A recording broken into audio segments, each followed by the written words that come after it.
Hello everyone, welcome back to Brinipedia Skills. I'm Neha, your polity teacher.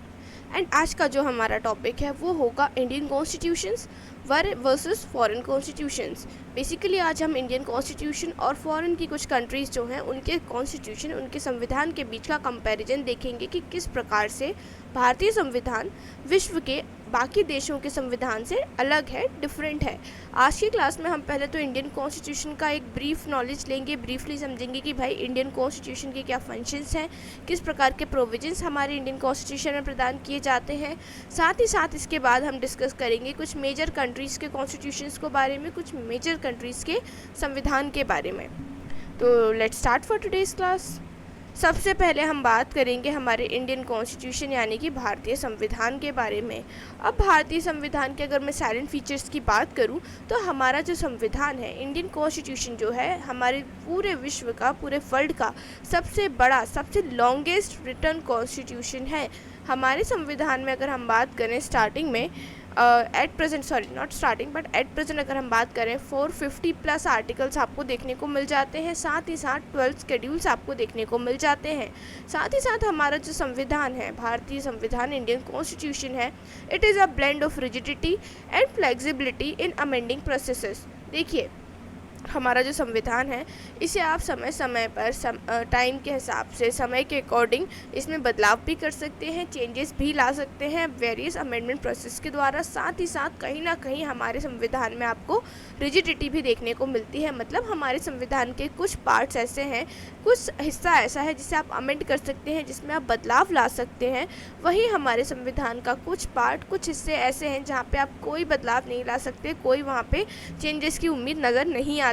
तो इस तरीके से दोनों ही चीज़ों को मिला के हमारा जो संविधान है एक ब्लेंड बनता है, एक मिक्सचर बनता है, किसका, रिजिडिटी का भी और फ्लेक्सिबिलिटी का भी। चलिए नेक्स्ट डिस्कस करते हैं। Federal structure with strong unitary tilt, quasi federal. देखिए भाई, हमारे देश में आपको फेडरल स्ट्रक्चर देखने को मिलता है, यानी कि डिवीजन ऑफ पावर देखने को मिलता है। डिवीजन ऑफ पावर मतलब यहाँ पे शक्तियों का बंटवारा। बेसिकली हमारे यहाँ आपको स्टेट गवर्नमेंट और यूनियन गवर्नमेंट देखने को मिलती है, जिसमें कि स्टेट गवर्नमेंट को पूरे एक पर्टिकुलर स्टेट, किसी एक राज्य की पावर दी जाती है। यूनियन गवर्नमेंट को पूरी ही इंडियन टेरिटरी की पावर जो है वो सौंपी जाती है। अब इसी चीज़ को हम जब रखते हैं साथ में, इसी कंसेप्ट को हम रखते हैं कि भाई हम पावर का डिवीजन कर रहे हैं, मतलब शक्तियों का बंटवारा कर रहे हैं। इसे ही हम इंग्लिश में फेडरल स्ट्रक्चर के नाम से जानते हैं। लेकिन हमारे देश में हमें क्वासी फेडरल स्ट्रक्चर देखने को मिलता है। अब क्वासी फेडरल स्ट्रक्चर क्या है? क्वासी फेडरल स्ट्रक्चर मतलब कि यहाँ पे हमने डिवीजन ऑफ पावर तो किया है, लेकिन फिर भी अगर हम बात करें सेंटर और स्टेट के कंटेक्स्ट में कि भाई दोनों में से ज़्यादा पावरफुल एंटिटी कौन है, तो यहाँ पे सीधा सा जवाब हो जाता है यूनियन गवर्नमेंट। मतलब कि डिवीजन ऑफ पावर है, लेकिन फिर भी ज़्यादा पावर, ज़्यादा शक्तियाँ किसके पास है? हमारी यूनियन गवर्नमेंट यानी कि सेंट्रल गवर्नमेंट के पास। देखिए, sovereign, socialist, secular and democratic and Republic. अब यहाँ पे बोला जाता है कि भाई हमारा जो देश है ये सोवेरियन है, सोशलिस्ट है, सेक्युलर है, डेमोक्रेटिक होने के साथ साथ रिपब्लिक भी है, जो कि हमारे प्रियम्बल में हमें देखने को मिलता है। ये सारे ही हमारे कॉन्स्टिट्यूशन के की फीचर्स हैं। हालांकि इन चीज़ों को जब हम पढ़ते हैं तो काफ़ी डीप में डिस्कस करते हैं, बट एट प्रेजेंट हम लोग यहाँ पे एक छोटा सा क्विक रिवीजन देख रहे हैं हमारे इंडियन कॉन्स्टिट्यूशन का, ताकि हमारे संविधान को जब हम दूसरे देशों के संविधान से कंपेयर करें तो हमें पता हो कि क्या बदलाव, क्या चेंजेस हमें देखने को मिल जाते हैं। ऐसे कौन से फंक्शंस हैं जो इंडियन कॉन्स्टिट्यूशन में तो हैं, लेकिन जो हमारे फॉरेन के कॉन्स्टिट्यूशन से, फॉरेन कंट्रीज़ के कॉन्स्टिट्यूशन से, उनमें नहीं। चलिए, देन हमारे संविधान में हमें फंडामेंटल राइट्स, मौलिक अधिकार, directive principles of state policies, TPSP, fundamental duties भी देखने को मिलते हैं, जो कि यहाँ पे हमारे देश के जो सिटीजन्स हैं उनके इंडिविजुअल राइट्स और कलेक्टिव रिस्पॉन्सिबिलिटीज़ दोनों में ही बैलेंस बनाते हैं। मतलब कि हमारे देश के सिटीजन्स को, हमारे देश के नागरिकों को यहाँ पे कुछ अधिकार भी प्रदान किए जाते हैं, और अधिकारों के साथ साथ यहाँ पे उन्हें कुछ रिस्पॉन्सिबिलिटीज़, कुछ बेसिक ड्यूटीज़ जो होती हैं वो भी प्रदान की जाती हैं। अधिकारों की यदि मैं बात करूँ, हमारे संविधान में हमारे सिटीजन्स को, नागरिकों को मौलिक अधिकार यानी कि फंडामेंटल राइट्स प्रदान किए जाते हैं। और अगर मैं रिस्पॉन्सिबिलिटीज़ की बात करूँ तो फंडामेंटल ड्यूटीज़ जो है यहाँ पे हमें प्रदान की जाती हैं। फंडामेंटल राइट्स 6 होते हैं, वहीं फंडामेंटल ड्यूटीज़ हमें 11 देखने को मिलती हैं। देन यदि मैं सोर्स की बात करूं कि भाई हमारे संविधान में जो इतने सारे फंक्शंस हैं, इतने सारे प्रोविजंस हैं, इन्हें कहाँ से अडॉप्ट किया गया, कहाँ से इनका आइडिया आया है, कहाँ से इनकी इंस्पिरेशन देखने को मिली है हमें। तो अगर मैं बात करूं हमारे देश का जो पार्लियामेंट है, पार्लियामेंट्री सिस्टम है यहाँ पे, उसकी सोर्स बात करूँ, अगर उसका इंस्पिरेशन मैं बात करूँ तो वो रहा यूनाइटेड किंगडम। मतलब कि हमारे देश में जो पार्लियामेंट्री सिस्टम है उसका अडॉप्शन हमने किया है यूनाइटेड किंगडम से। इसके बाद फंडामेंटल राइट्स की यदि मैं बात करूं, हमारे मौलिक अधिकारों की मैं बात करूं कि भाई इसे हमने कौन सी देश से अडॉप्ट किया है, तो फंडामेंटल राइट्स को हमने यूनाइटेड स्टेट्स यानी कि यूएसए से अडॉप्ट किया है। Then directive principles of state policy यानी कि डीपीएसपी के बारे में बात यदि हम करें तो हमारे जो डीपीएसपी है उन्हें हमने अडॉप्ट किया है आयरलैंड से। तो ये कुछ सोर्स ऑफ इंस्पिरेशन है। चलिए और देखते हैं और कौन कौन से सोर्स ऑफ इंस्पिरेशन हमें अपने देश में देखने को मिलते हैं। इसके बाद है federal system with strong centre. मतलब कि हमारे यहाँ पे जो फेडरल सिस्टम है, डिवीजन ऑफ पावर है, एक स्ट्रॉन्ग सेंटर के साथ, जहाँ पे कि हमारी जो सेंट्रल गवर्नमेंट है वो स्ट्रॉन्ग यानी कि और पावरफुल देखने को मिलती है। ये हमने कहाँ से अडॉप्ट किया है, तो ये हमने अडॉप्ट किया है कनाडा से।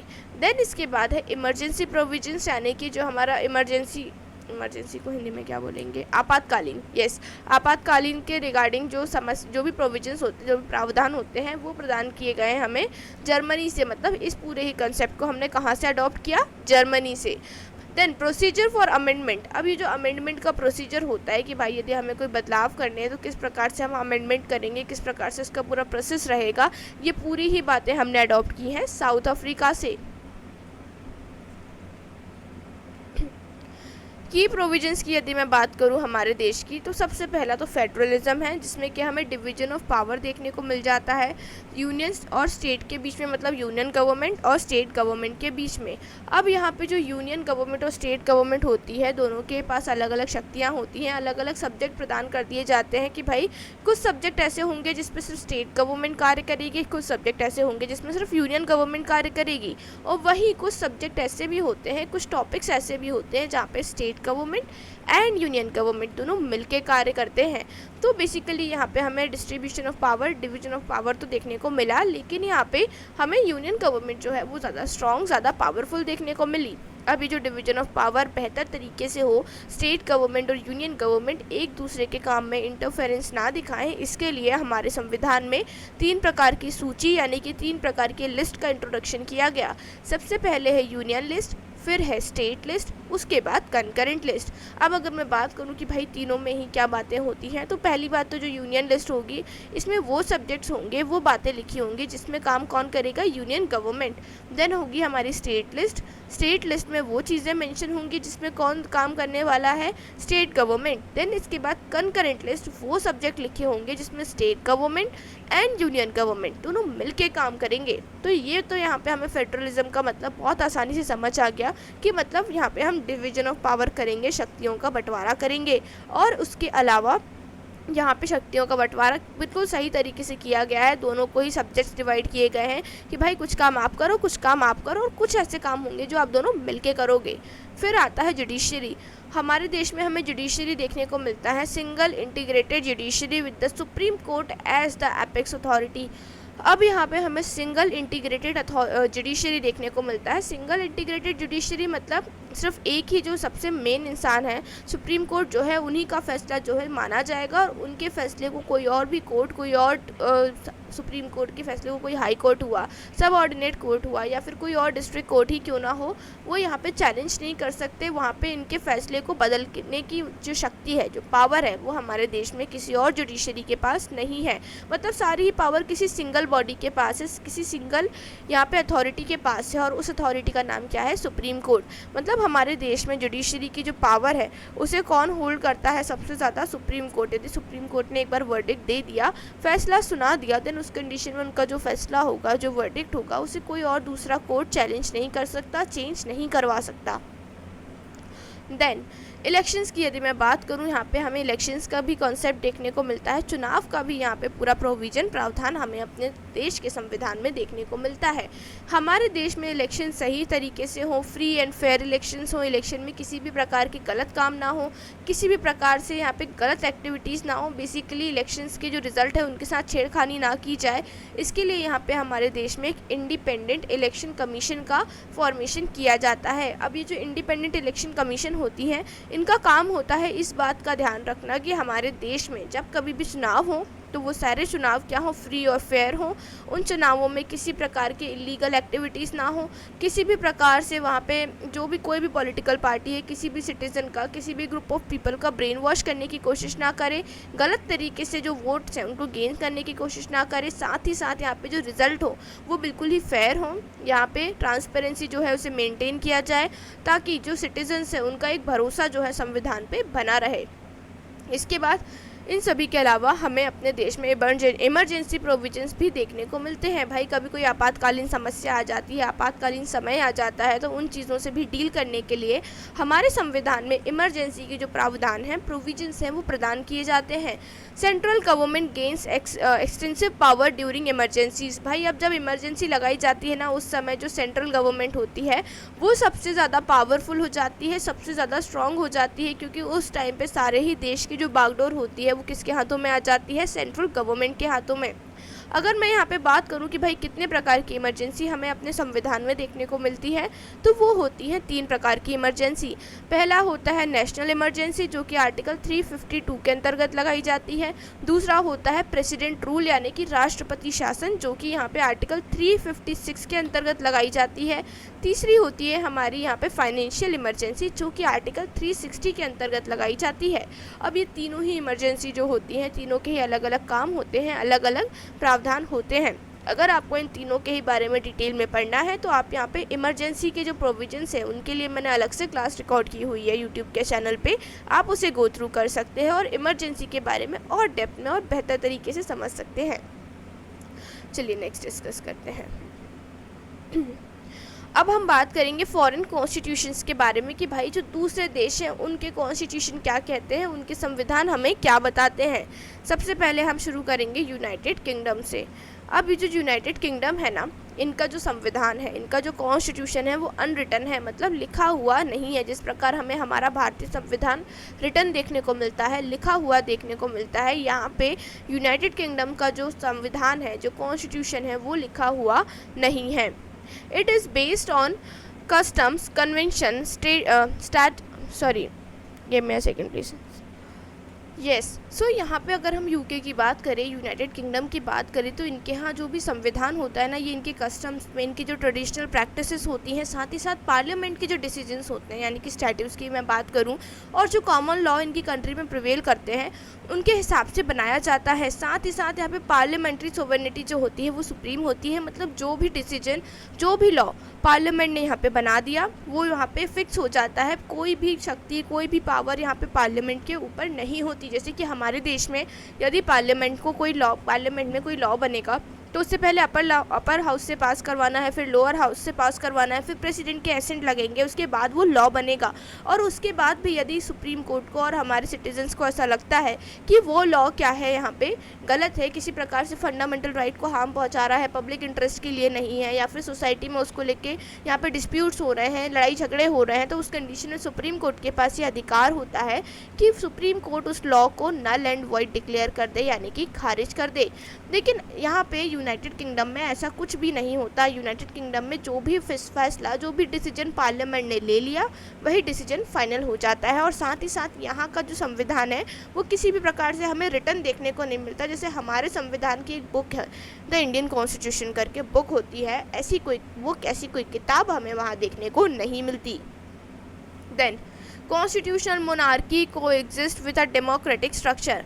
अब भाई यहाँ पे मोनार्की भी हमें देखने को मिल जाती है डेमोक्रेटिक स्ट्रक्चर के साथ साथ, मतलब हमें आज भी ब्रिटेन में मोनार्क यानी कि किंग जो होते हैं वो देखने को मिलते हैं, साथ ही साथ डेमोक्रेटिक स्ट्रक्चर भी देखने को मिलता है।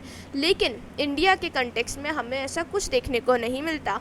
हमारे यहाँ पे जितनी भी पावर्स होती हैं कॉन्स्टिट्यूशनली वो एक डेमोक्रेसी के अंतर्गत कार्य करती हैं। यहाँ पे हमारे यहाँ जितने भी कॉन्स्टिट्यूशनल बॉडी होगी, जो हेड होंगे, कॉन्स्टिट्यूशनल हेड होंगे, वो होते हैं राष्ट्रपति।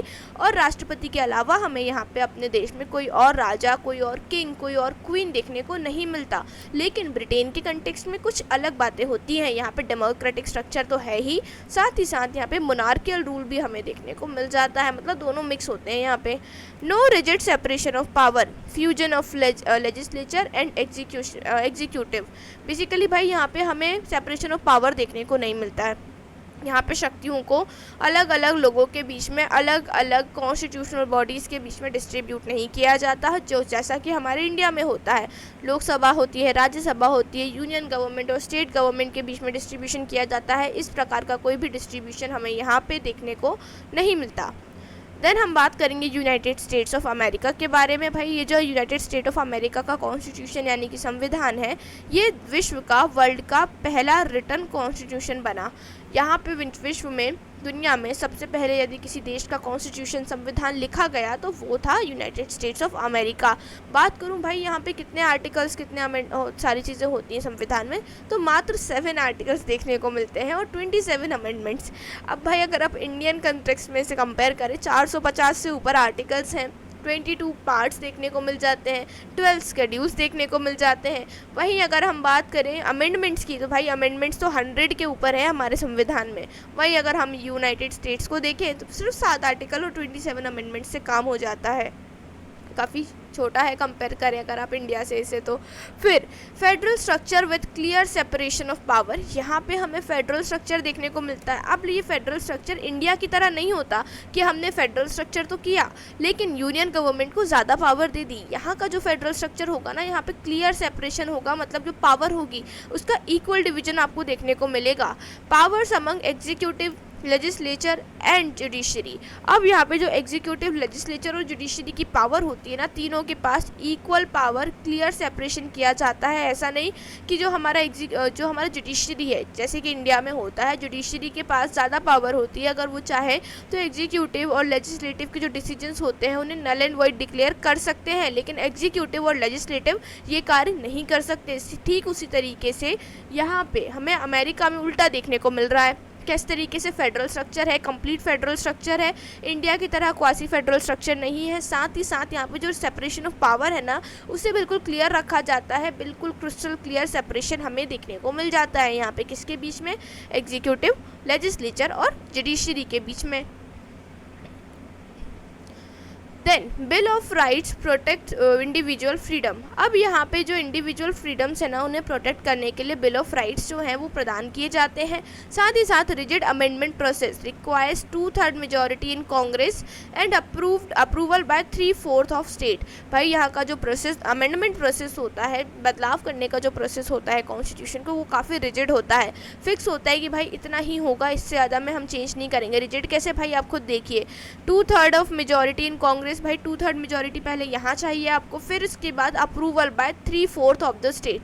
अब यहाँ पे आपको अप्रूवल चाहिए 3/4 यानी कि 3/4 स्टेट से भी आपको अप्रूवल चाहिए, उसके बाद ही आप क्या कर सकते हैं? अमेंडमेंट यानी कि बदलाव कर सकते हैं। अब यहाँ पे जो हमारा अमेरिका हो जाता है, ये फेडरेशन ऑफ स्टेट हो जाता है rather than union of state. Federation of state का मतलब होता है कि यहाँ पे हर राज्य के पास ये अधिकार है, यदि वो चाहे तो अमेरिका से अलग होकर अपना खुद का एक नेशन, खुद का एक देश बना सकता है। लेकिन जो इंडिया है, यहाँ पे आपको यूनियन ऑफ स्टेट देखने को मिलता है। यूनियन ऑफ स्टेट मतलब हमारे देश के किसी भी राज्य के पास इतना अधिकार, इतनी पावर नहीं है कि वो कल को ये बोल सके कि मुझे इंडिया से अलग होकर अपना खुद का एक देश, अपना खुद का एक नेशन जो है वो बनाना है। तो ये मेजर डिफरेंस हो जाता है भारतीय संविधान और यूएसए के संविधान यानी कि कॉन्स्टिट्यूशन के बीच में। अब बात करेंगे फ्रांस के बारे में। भाई जो फ्रांस है, यहाँ पे सेमी प्रेसिडेंशियल सिस्टम देखने को मिलता है with shared power between president and prime minister. अब देखिए, यहाँ पे सेमी प्रेसिडेंशियल सिस्टम का मतलब होता है यहाँ पे जो पावर्स होती हैं, जो पॉलिटिकल पावर्स होती हैं, जो संवैधानिक पावर्स यहाँ पे होती हैं, वो राष्ट्रपति और प्राइम मिनिस्टर दोनों के ही बीच में डिवाइड की जाती हैं। दोनों ही क्या करते हैं? पावर्स को शेयर करते हैं। कुछ पावर राष्ट्रपति के पास होगी, कुछ पावर्स यहाँ पे हमारे प्राइम मिनिस्टर के पास होंगी। साथ ही साथ यहाँ पे जो फ्रांस का कॉन्स्टिट्यूशन है, ये सेक्युलरिज्म को और जो यहाँ के नागरिक हैं उनकी इंडिविजुअल लिबर्टी यानी कि उनकी खुद की स्वतंत्रता पे काफ़ी ज़्यादा फोकस करते हैं, काफ़ी ज़्यादा ध्यान देता है यहाँ का संविधान।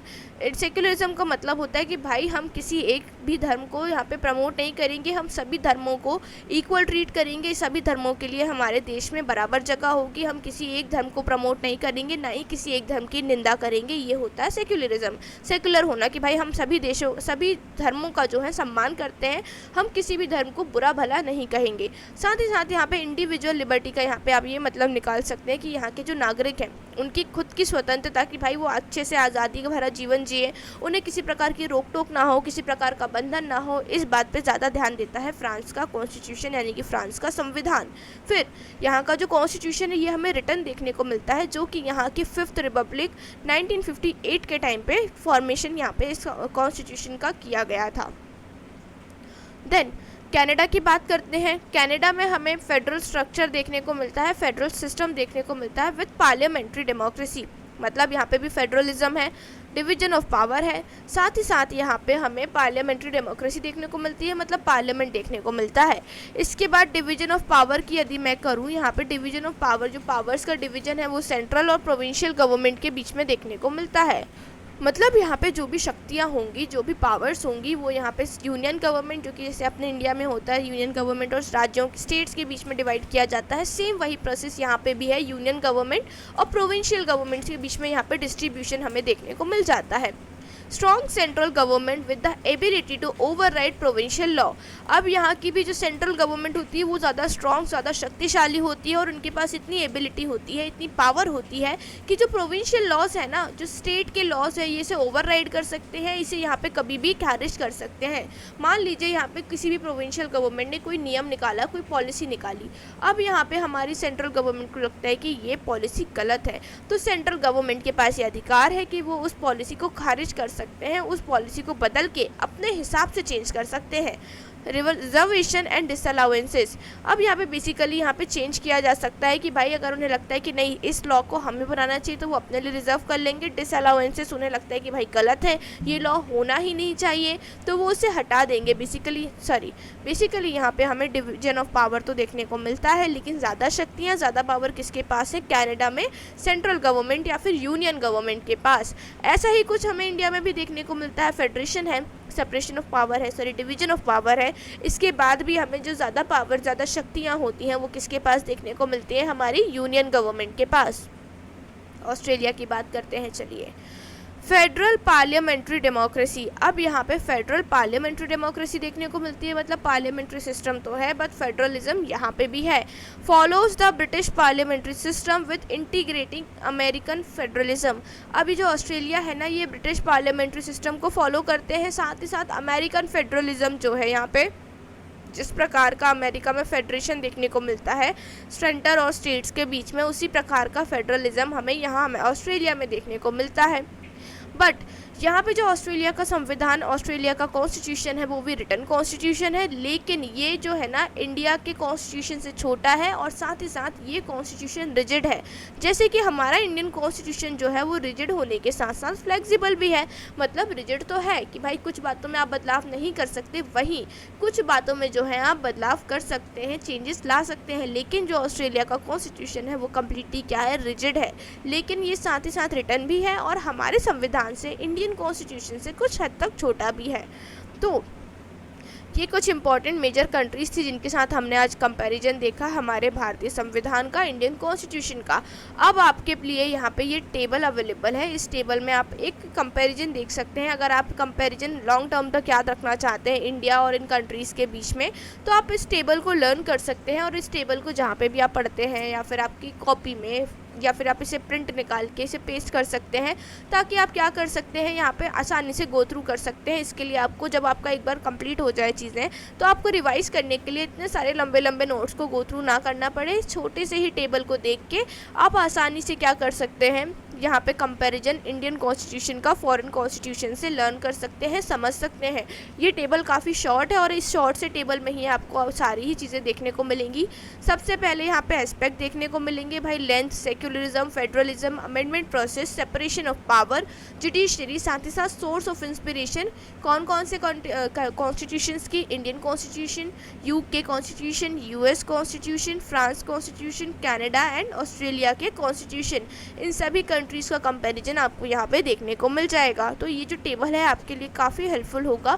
अगर आप इस टेबल को गो थ्रू करेंगे, लर्न करेंगे, तो काफ़ी आसानी से आप चीज़ें समझ सकते हैं। ये टेबल तब के लिए है जब आप एक बार अच्छे से यहाँ पे कंपैरिजन को समझ लें इंडियन कॉन्स्टिट्यूशन और बाकी कॉन्स्टिट्यूशंस के बीच का। जब आप एक बार इस चीज़ को समझ जाएंगे और आप रिविजन के फेज़ में होंगे कि हाँ भाई अब जो है हम वेल प्रिपेयर्ड हैं और अब हमें एग्जामिनेशन के लिए सिर्फ रिवाइज़ करना है, चीज़ों को रिवीजन करना है, देन उस कंडीशन में आप इस टेबल को यूज़ कर सकते हैं। इस टेबल का इस्तेमाल करके आप आसानी से चीज़ों को जल्दी से क्विकली रिवाइज़ कर सकते हैं। और ये टेबल प्रोवाइड करने का मेन रीज़न इसीलिए है क्योंकि हम यहाँ पे पॉलिटी को डिस्कस ही इसी तरीके से कर रहे हैं कि यहाँ पे जो पॉलिटी के कंसेप्ट हैं, पॉलिटी के जो भी टॉपिक्स हैं, वो आपके लिए कॉम्प्लेक्स से आसान बना सकूं। इसीलिए मैंने ये टेबल जो है आज यहाँ पे आपके लिए पेश किया है, ताकि इस टेबल से आप चीज़ों को आसानी से लर्न कर सकें, समझ सकें। लेकिन one more time I would like to just say one thing कि ये टेबल सिर्फ तभी काम का है जब आप एक बार चीज़ों को डेप्थ में पढ़ चुके हैं, डीप में इंडियन कॉन्स्टिट्यूशन और इन सभी कॉन्स्टिट्यूशन को समझ चुके हैं। जैसे कि आज हमने ये सब चीज़ें समझी, तो वो नोट्स तो ऑफकोर्स आपके लिए हेल्पफुल है ही। उसके अलावा ये जो टेबल है ये आपके लिए तब काम आएगा जब आप एग्जामिनेशन के पहले एक बार रिविजन फेज में होते हैं कि आप फटाफट चीज़ों को रिवाइज करना है, देन एग्ज़ाम देने जाना है। तो उस कंडीशन में ये जो टेबल है आपके लिए काफ़ी हेल्पफुल होगा, काफ़ी बेनिफिशियल होगा। ये आपका टाइम भी बचाएगा, साथ ही साथ कम समय में आपको इतने सारे कंपेरिजन्स जो है वो रिवाइज करा देगा, याद करा देगा। तो आई रियली होप कि ये टेबल आपके लिए हेल्पफुल हो और आप इस चीज़ का अच्छे तरीके से इस्तेमाल कर सकें।